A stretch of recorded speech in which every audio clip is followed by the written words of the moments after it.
نے جب سوالات پوچھے گئے تو انہوں نے کہا جی مجھے نہیں پتا کہ آیت اللہ مجتبیٰ خامنئی زندہ ہیں یا نہیں ہے، لیکن یہ بات بہت سارے لوگ کہتے ہیں کہ وہ زخمی ہے یا معذور ہو چکے ہیں۔ اس قسم کی باتیں ڈونلڈ ٹرمپ نے کی۔ پھر انہوں نے کہا جی ایران کی ساری قیادت ختم ہو گئی ہے، ہم کس سے مذاکرات کریں ہمیں معلوم نہیں ہے۔ 100 سے زیادہ بحری جہاز انہوں نے کہا جی ہم نے تباہ کر دیے، 7,000 اہداف کو ہم نشانہ بنا چکے ہیں، اور یہ ڈونلڈ ٹرمپ نے پہلی مرتبہ اعتراف کیا کہ جو اہداف نشانہ بنائے وہ ملٹری اور کمرشل تھے، یعنی کمرشل اہداف کو بھی نشانہ بنایا گیا۔ یہ ڈونلڈ ٹرمپ نے خود اعتراف کیا ہے کہ ہم نے کاروباری مراکز کو اور کمرشل تنصیبات کو نشانہ بنایا ہے۔ اب اگر اس کے مقابلے میں ایران یہ کرتا ہے تو وہ بدلے میں کرے گا۔ تو ڈونلڈ ٹرمپ نے خود اس بات کا اعتراف کر لیا۔ ناظرین ایک اور بڑی امپورٹنٹ چیز ہے، لیکن ڈونلڈ ٹرمپ کے سٹیٹمنٹ کے بعد میں آپ کو بتاتا ہوں۔ ڈونلڈ ٹرمپ نے کہا جی کہ پیر کے دن ہم نے 3 ایسے اہداف کو نشانہ بنایا جہاں ڈرون اور میزائل بنائے جاتے ہیں۔ اس جنگ میں اب کچھ بھی باقی نہیں بچا، یعنی اب جنگ سے نکلنا چاہتے ہیں ڈونلڈ ٹرمپ۔ سمندر میں جو بارودی سرنگیں ہیں اس کے بارے میں انہوں نے کہا جی ہمیں معلوم نہیں ہے، لیکن یہ کام کرنے والے 30 جہاز ہم نے ڈبو دیے ہیں پانی کے اندر۔ پھر انہوں نے یورپ کو ڈرایا ڈونلڈ ٹرمپ نے کہ پیوٹن صرف امریکہ سے ڈرتا ہے اور نیٹو صرف امریکہ ہے، یورپ سے پیوٹن بالکل نہیں ڈرتا۔ یہ بات ڈونلڈ ٹرمپ نے کی ہے۔ اب یورپ کو سوچنا پڑے گا کہ وہ امریکہ اور رشیا کی سرد جنگ کے اندر ہمیشہ سے اپنا جھکاؤ امریکہ کی طرف رکھتے رہے۔ اگر وہ رشیا کے ساتھ تعلقات بنائیں اور رشیا کے ساتھ ایک معاہدہ کریں کہ رشیا اس لمٹ سے آگے نہیں آئے گا، تو کیا یہ ایک نئے دور کا آغاز نہیں ہو سکتا؟ اس بارے میں یہاں پہ نا ایک بیلجیم کے پرائم منسٹر نے، کیونکہ جب ڈونلڈ ٹرمپ کی مخالفت شروع ہوئی تھی نا، تو سب سے پہلے جو سٹیٹمنٹ دیا تھا وہ بیلجیم کے پرائم منسٹر نے دیا تھا۔ جب اسپین کے پرائم منسٹر نے بات کی اس سے بھی پہلے بیلجیم کے پرائم منسٹر نے بات کی تھی، ہمیں روس کے ساتھ تعلقات کو معمول پر لانا اور سستی توانائی تک دوبارہ رسائی حاصل کرنا چاہیے، یہی عقل مندی ہے۔ نجی طور پر یورپی رہنما مجھ سے متفق ہے، یعنی ذاتی طور پہ بات کرتے ہیں تو یورپی رہنما کہتے ہیں ٹھیک ہے بات، لیکن کوئی بھی اسے بلند آواز میں کہنے کی جرات نہیں کرتا۔ ہمیں یورپ کے مفاد میں روس کے ساتھ اپنے تنازعات ختم کرنے چاہیے۔ بیلجیم کے وزیر اعظم بارٹیویو کا بیان۔ اب یہ دیکھیں نا، اگر تو رشیا کے ساتھ تعلقات یورپ اپنے نارمل کر دیتا ہے تو یورپ کی تو لڑائی ختم ہو جائے گی۔ یورپ کی رشیا کے علاوہ دنیا میں کسی سے لڑائی نہیں ہے۔ یورپ تو پھر امریکہ سے بھی دھندا کر سکتا ہے، چین کے ساتھ بھی اور رشیا کے ساتھ بھی اور ایشیا کے ساتھ بھی اور افریقہ کے ساتھ بھی۔ یورپ کی تو موجیں ہیں، ان کی تو لڑائی نہیں کسی کے ساتھ، آپس میں وہ لڑتے نہیں ہیں، انہوں نے اپنا ایک ایکویشن بنایا ہوا ہے، اپنی یورپی یونین بنائی ہوئی ہے۔ لہذا امریکہ اور رشیا کی سر جنگ میں یورپ بیچ میں پس رہا تھا۔ اب یورپ میں یہ آئیڈیا آنا شروع ہو گیا ہے، دیکھتے ہیں اس کا کیا ہوتا ہے، ہم اس پہ نظر رکھیں گے۔ پھر ڈونلڈ ٹرمپ نے کہا جی کہ ہم نے ایران کو مکمل طور پہ ٹکانے لگا دیا ہے، اب دیگر ممالک کو چاہیے کہ وہ آئیں اور آبنائے ہرمز کو کھلوائیں۔ سوال یہ ہے کہ اگر ٹکانے لگا دیا ہے تو پھر آبنائے ہرمز کھل کیوں نہیں رہی؟ آپ بڑے آرام سے کھلوا سکتے ہیں۔ ڈونلڈ ٹرمپ نے ایک اور بات کا اعتراف بھی کیا کہ ایران ایک عظیم طاقت ہے، ہم توقع نہیں کر رہے تھے کہ وہ مشرق وسطیٰ میں ممالک پر حملہ کر دیں گے، انہوں نے ہمیں حیران کر دیا۔ تو ڈونلڈ ٹرمپ کو یہ ماننا پڑا کہ واقعی میں ایک بڑی طاقت ہے ایران، اور ایرانیوں کا جواب تگڑا ہے۔ اچھا، اس میں نا ایک ایران نے چیلنج کیا ہے ڈونلڈ ٹرمپ کو، میں لگے ہاتھوں آپ کو بتا دوں۔ ایرانی گورنمنٹ نے کہا ہے کہ اگر ڈونلڈ ٹرمپ کا دعویٰ سچا ہے کہ ہماری ساری کی ساری بحریہ تباہ ہو گئی اور انہوں نے سارے جہاز ڈبو دیے ہیں، تو پھر وہ ہمارے پانیوں میں آ جائے نا، پھر آبنائے ہرمز پہ پہنچ جائے اپنی بحریہ لے کر ڈونلڈ ٹرمپ، پھر ادھر آتے کیوں نہیں ہے؟ یہ انہوں نے چیلنج کیا ہے۔ ڈونلڈ ٹرمپ کے پاس اس کا کوئی جواب نہیں ہے۔ ڈونلڈ ٹرمپ باقی دنیا کو کہہ رہا ہے کہ میرے ساتھ چلو، آبنائے ہرمز کو کھلواؤ، میں نہیں وہاں جاتا۔ اپنے بحری بیڑے انہوں نے بہت پیچھے بھجوا دیے، جبکہ یورپ اور باقی ملک یہ کہہ رہے ہیں کہ امریکہ کا اتنا طاقتور بحری بیڑا جو ہے، اتنی بڑی بحریہ، وہ یہ نہیں کھلوا پا رہی، تو ہم وہاں جا کے کیا کریں گے؟ پھر انہوں نے کہا جی جاپان میں ہمارے 45,000 فوجی ہیں، جنوبی کوریا میں 45,000 فوجی ہیں، جرمنی میں ہمارے 50,000 فوجی ہیں، ہم ان ملکوں کا دفاع کرتے ہیں اور وہ اس جنگ میں ساتھ نہیں دینا چاہتے۔ یہ ممالک جناب امریکہ کو اربوں ڈالر دیتے ہیں اور امریکہ کے فائدے کے لیے بہت کام کرتے ہیں۔ جاپان کی اپنی کوئی ایسی فوج نہیں ہے، جاپان امریکہ کو بہت پیسہ دیتا ہے اپنے تحفظ کے لیے، اپنے دفاع کے لیے، اور باقی ممالک بھی دیتے ہیں۔ اسی طرح یہ اربوں سے تو بے شمار پیسہ لیا ہے امریکہ نے، بے شمار پیسہ کمایا اربوں سے امریکہ نے، اور وہاں پہ اڈے بھی بنائے، لیکن جب اربوں کے اوپر مشکل وقت آیا تو وہ اڈے اربوں کے کام نہیں آئے۔ اب سوال یہ پیدا ہوتا، اور اربوں نے خود دیکھا امریکنز کو بھاگتے ہوئے، امریکنز کو وہاں سے نکلتے ہوئے۔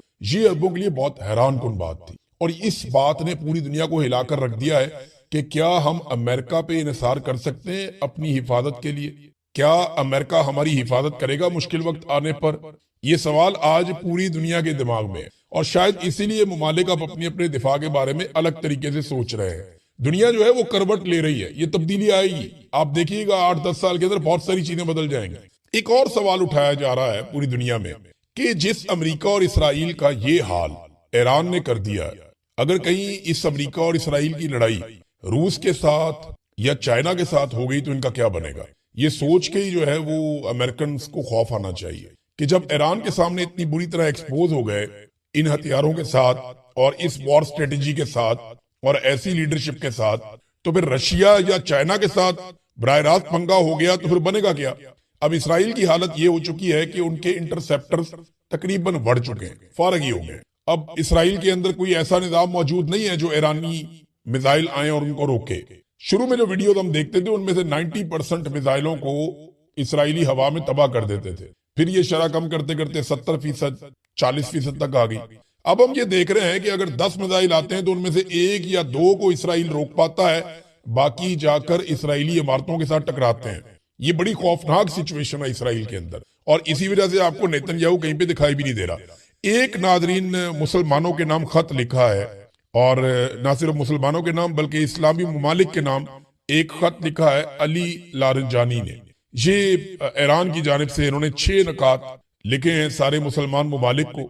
میں ایز اٹ از آپ کو پڑھ کے سناتا ہوں اور آپ خود ہی فیصلہ کر سکتے ہیں. انہوں نے نمبر 1 پوائنٹ لکھا کہ ایران پر امریکہ اور صہیونی سازش کے تحت دھوکے سے حملہ کیا گیا, وہ بھی مذاکرات کے دوران, جس کا مقصد ایران کو توڑنا تھا.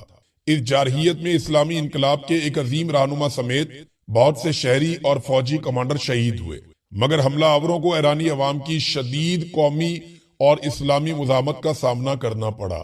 نمبر 2, آپ جانتے ہیں کہ سوائے چند ممالک کے محدود سیاسی موقف کے کوئی اسلامی ریاست ایرانی عوام کے ساتھ نہ کھڑی ہوئی, پھر بھی ایرانی عوام نے اپنے مضبوط ارادے سے حملہ کرنے والوں کو دبا دیا ہے. اب وہ اس گھیرے سے نکلنے کے راستے بھی نہیں ڈھونڈ پا رہے. شکوہ کیا کہ ہمارے ساتھ کھڑا نہیں ہوا کوئی, چند لوگ کھڑے ہوئے صرف, اور وہ بھی زبانی کلامی سیاسی انداز میں کھڑے. نمبر 3, ایران بڑے شیطان یعنی امریکہ اور چھوٹے شیطان یعنی اسرائیل کے خلاف مزاحمت کا رفتہ جاری رکھے ہوئے ہے. مگر کیا بعض اسلامی حکومتوں کا رویہ نبی اکرم صلی اللہ علیہ وآلہ وسلم کے اس فرمان سے متصادم نہیں ہے کہ جو شخص اے مسلمانوں کی آواز سنے اور جواب نہ دے وہ مسلمان نہیں ہے؟ یہ کون سا اسلام ہے؟ چوتھا نقطہ جو انہوں نے پوچھا وہ یہ کہ کچھ ممالک تو آگے بڑھ کر ایران کو دشمن قرار دے رہے ہیں صرف اس لیے کہ ایران نے اپنے علاقے میں موجود امریکی اڈوں اور امریکی اور اسرائیلی مفادات کو نشانہ بنایا. کیا ایران چپ چاپ بیٹھ جائے جب آپ کے ممالک میں امریکی اڈے ایران پر حملوں کے لیے استعمال ہو رہے ہوں؟ یہ محض بہانہ ہے. آج مقابلہ امریکہ اور اسرائیل کے ایک جانب اور ایران اور مزاحمتی قوتوں کے دوسری جانب ہے. آپ کس طرف کھڑے ہیں؟ یہ سوال انہوں نے پوچھا. سادی سی بات ہے, وہ کہتے ہیں جی اڈے جب بنائے اپنے ملکوں کے اندر اور وہاں سے ایران پہ اٹیک ہوگا تو ایران واپس اڈوں پہ اٹیک کرے گا. یہ ان ملکوں پہ اٹیک نہیں ہے. مقابلہ اسرائیل اور امریکہ میں اور دوسری جانب ایران کے اندر ہے. آپ کس کے ساتھ کھڑے ہیں؟ سوال یہ پیدا ہوتا ہے. پھر 5واں نقطہ جو انہوں نے بیان کیا اپنے لیٹر میں, اسلامی دنیا کے مستقبل پر غور کریں. آپ جانتے ہیں کہ امریکہ آپ کا وفادار نہیں ہے اور اسرائیل آپ کا دشمن ہے. ایک لمحے ٹھہریں, آپ اپنے پر اور خطے کے مستقبل پر غور کریں. ایران آپ کے ساتھ مخلص ہے, وہ آپ پر غلبہ نہیں چاہتا. یعنی ایران یہاں قبضہ نہیں کرنا چاہتا, ایران یہاں پہ کوئی ایکسٹینشن نہیں کرنا چاہ رہا, کوئی ایکسپینشن کا پلان نہیں ہے, وہ اسرائیل کا ہے. تو یہ ایران نے یہاں پہ کلیئر کیا کہ امریکہ آپ کا وفادار نہیں ہے, ایران غلبہ نہیں چاہتا, ایران آپ کا دوست ہے. نمبر 6, اگر امت مسلمہ مکمل طاقت کے ساتھ متحد ہو جائے تو یہ اتحاد تمام اسلامی ممالک کے لیے سلامتی, ترقی اور آزادی کی ضمانت بن سکتا ہے. ویسے ایران نے جتنی بہادری کے ساتھ یہ لڑائی لڑی ہے نا, اگر ایک ملک یہ کر سکتا ہے تو سوچیں اگر مسلمان ممالک سارے اکٹھے ہو جائیں. ہمارے پاس کتنا پیسہ, کتنا کچھ ہے مسلمان ملکوں کے پاس. یہ پہلے بھی بہت دفعہ آئیڈیا آیا مارکیٹ میں. تو انسانیت کے نام پہ اکٹھے ہو جائیں. خالی مسلمان ملک نہیں, باقی ممالک بھی اکٹھے ہو جائیں ساتھ میں. جو ریجن ہے وہ سارا اکٹھا ہو جائے. جیسے یورپی یونین ہے وہ سب اکٹھے رہتے ہیں. اگر یہ ریجن بھی اکٹھا ہو جائے اور آپس میں معاہدہ کر لیں کہ ہم آپس میں کبھی نہیں لڑیں گے, ہم ترقی کریں گے, تعمیر کریں گے, غریبوں کو فائدہ دیں گے, اپنے لوگوں کو اپ لفٹ کریں گے. اگر یہ سارے ملک مل کر فیصلہ کر لیں اور یہ خون ریزی بند ہو جائے تو چند جرنیلوں کی دیہڑیاں تو ختم ہو جائیں گی, چند پاگل ذہنی مریضوں کا کام تو بند ہو جائے گا. لیکن اس خطے کے جو کروڑوں لوگ ہیں، بہت بڑی تعداد میں اربوں لوگ ہیں بلکہ، ان سب کا مستقبل بن جائے گا۔ ناظرین، آخر میں ایک تبصرہ پڑھ رہا تھا ایک نوجوان کا، اور انہوں نے بڑی مزیدار چیز لکھی۔ انہوں نے کہا جی کہ ایران اتنی شاندار لڑائی لڑ رہا ہے، کون سا جرنیل ہے، کسی کا نام آیا سامنے، کوئی گانا شانا نکالا ہو ان کے ISPR نے، یا ان کے جرنیلوں کو ہیرو بنایا گیا ہو؟ نہیں، وہ ایرانی قوم کو ہیرو بنا رہے ہیں، ایرانی قوم کے منتخب نمائندوں کو ہیرو بنا رہے ہیں، عوامی نمائندوں کو، اور وہ ایران کی بات کرتے ہیں، ایرانی عوام کی بات کرتے ہیں، وہ کسی ایک جرنیل کی، کسی ایک کو ہیرو بنانے کی بات نہیں کرتے۔ تو ان کی سوچ کے اندر بڑی آزادی ہے۔ وہاں پہ دیکھیں نا، دو ہی لوگ سامنے آ رہے ہیں، دونوں فوجی نہیں ہیں، عباس عراقچی اور علی رنجانی، یہ دونوں لوگ سامنے آ رہے ہیں۔ تو یہ چیز بھی ہمیں سیکھنی پڑے گی ایران سے کہ بڑی سے بڑی لڑائی بھی آپ لڑیں تو قوم کو کھڑے ہونا ہوتا ہے۔ ایک بات تو واضح ہو گئی کہ اسٹیبلشمنٹ کے کراس کی اب اہمیت نہیں رہی۔ پہلے اسٹیبلشمنٹ کسی پولیٹیکل پارٹی پہ ایسے کر کے کراس لگا دیتی تھی کہ جناب یہ پولیٹیکل شخصیت ختم، اس کے اوپر کراس لگ گیا، اب یہ کبھی نہیں آئے گا۔ اور پھر ہم نے دیکھا سیاستدان بیچارے ایڑیاں رگڑتے رہتے تھے، بیٹھے رہتے تھے اپنے ڈرائنگ روموں کے اندر، اور ان کی سیاسی حیثیت ختم ہو جاتی تھی۔ تو عمران خان صاحب پہ کراس انہوں نے لگایا تھا، تو 8 فروری کو عوام نے ایک نیا ریکارڈ بنا ڈالا کہ جناب آپ نے انتخابی نشان بھی نہیں دیا، کچھ بھی نہیں دیا، اتنی سختی بھی کی لوگوں نے، پھر بھی عمران خان نے جس جس کے اوپر ہاتھ رکھا ان سب کو جتوا دیا، اور وہ سلسلہ ابھی تک جاری ہے۔ قیدی نمبر 804 جیل میں بیٹھ کر کہتا ہے کہ یہ وزیر اعلیٰ ہے، اور DG ISPR پشاور جا کے اعلان کرتے ہیں کہ جناب ایسا قبول نہیں ہے، اور پھر قیدی نمبر 804 جیل سے بیٹھ کر جیت جاتا ہے۔ تو سسٹم کے اوپر تو رول کر رہا ہے قیدی نمبر 804، اور اس وقت عوام کے دلوں پہ بھی کر رہا ہے۔ اگر عوام کے اندر عمران خان کی مقبولیت ختم کرنی ہے تو یہ طریقہ کار جو اسٹیبلشمنٹ نے اپنایا ہوا ہے یہ تو ٹھیک نہیں ہے۔ اس سے تو پبلک مزید عمران خان صاحب کے ساتھ کھڑی ہوتی چلی جائے گی۔ سب سے پہلے جو عمران خان صاحب کا ٹویٹ ہے، یہ بڑے لمبے عرصے کے بعد اتنا تفصیلی ٹویٹ عمران خان صاحب کا باہر آیا، اور یہ جو ٹویٹ ہے یہ 3 ٹویٹس کے اوپر ان کی پوری تحریر آئی ہے، کیونکہ عمران خان صاحب کی فیملی وہاں پہ موجود تھی، کچھ جرنلسٹ بھی وہاں موجود تھے، وکلا بھی موجود تھے، اور ایک سماعت ہے جو بڑی لمبی چلی ہے۔ اب اس سماعت میں عمران خان صاحب نے جو باتیں کی وہ ساری پھر رپورٹ کی گئی ان کے ٹویٹر اکاؤنٹ کے ذریعے سے۔ عمران خان صاحب نے جو ٹویٹ کیا یہ بڑا امپورٹنٹ ہے، اس میں بہت ساری اہم چیزیں ہیں اور کچھ اہم ہدایات بھی ہیں جو عمران خان صاحب نے دی ہیں، اور یہ انہیں بڑے عرصے کے بعد موقع ملا کہ وہ اتنی تفصیل کے ساتھ بات کریں۔ رات گئے یہ ٹویٹ جو ہے یہ منظر عام پہ آئے، اس کے 3 حصے ہیں، کیونکہ ایک مرتبہ میں اتنی لمبی تحریر لکھی نہیں جا سکتی ٹویٹر پہ۔ تو عمران خان صاحب نے کیا کہا، ذرا یہ غور سے سنیے گا، اس میں آپ کو پورا منظرنامہ نظر آ جائے گا کہ عمران خان صاحب کہاں لے کر جانا چاہتے ہیں تحریک کو، سچویشن کو، اور وہ کیا دیکھ رہے ہیں اس وقت، وہ کس سچویشن میں ہے۔ وہ یہ کہتے ہیں جی کامن ویلتھ کی 8 فروری کے الیکشن پر جو رپورٹ لیک ہوئی ہے اس نے بھی انتخابی دھاندلی کا پول کھول دیا کہ کیسے بے شرمی اور ڈٹائی سے ہمارا مینڈیٹ چوری کیا گیا۔ کامن ویلتھ کے مطابق یہ رپورٹ پہلے ہی سرکاری سطح پر حکومت پاکستان کو دے دی گئی تھی، مگر یہاں سکندر سلطان راجہ جیسے بے ضمیر لوگ ہیں جنہوں نے انتخابی چوری کی سہولت کاری سمیت اس پر پردہ ڈالنے میں بھی بھرپور کردار ادا کیا۔ پاکستان میں ووٹ چوری کا قانون سخت ہے اور ایسا کرنے پر آرٹیکل 6 کا نفاذ ہوتا ہے۔ یاد رکھیں غداری کا مقدمہ ہے یہ، اور غداری کی سزا پاکستان کے اندر پھر وہ آپ جانتے ہیں، یہ ہائی ٹریزن کیس ہے، بڑا کیس ہے، آرٹیکل 6۔ لیکن ملک میں اس وقت عاصم لا کے سوا سب قانون ختم ہو چکے ہیں۔ یہاں پر لیاقت چٹھا جیسے لوگ قابل تحسین ہیں جنہوں نے اپنے عہدے پر ضمیر کی آواز کو ترجیح دی۔